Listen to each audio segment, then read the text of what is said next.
কোথায় আছো? ছাদ্য বাড়ি যাচ্ছি। চলো তোমাদের সঙ্গে যাওয়া যাক।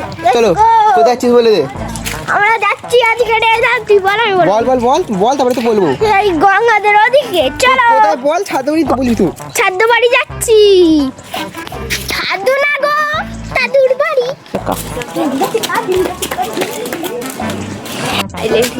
কেমন আসতে নাচতে খুলে দে ফোন বাজে এটা খুলে দে আমি ফোনটা পরে দেখছি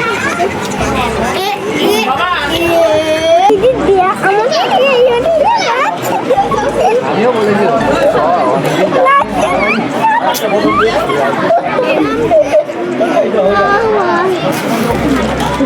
তোর মা এলে জুতো দিয়ে মারবে। ওঠ,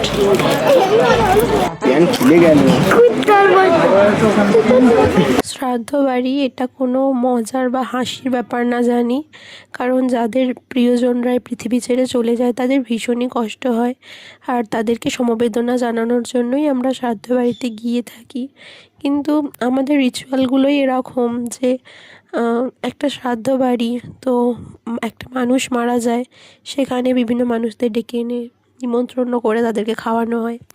তো আমরা হাসি মজা করেছি ঠিকই, কিন্তু আমরা সেই ব্যথিত সেই সব ব্যক্তিদের কাছে গিয়ে কিন্তু আমরা কোনোভাবেই এভাবে হাসি ঠাট্টা এইভাবে করিনি।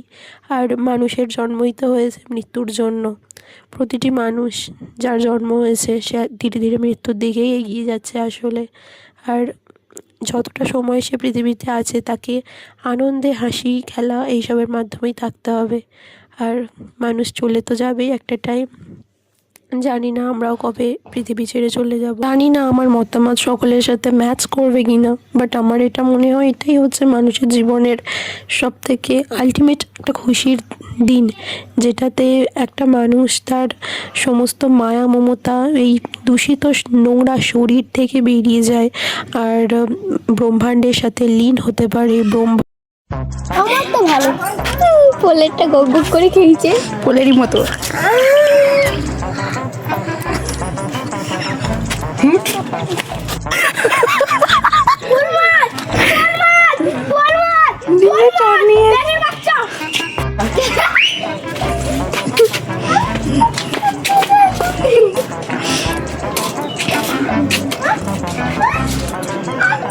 নাও, নাটক শুরু হয়ে গেছে।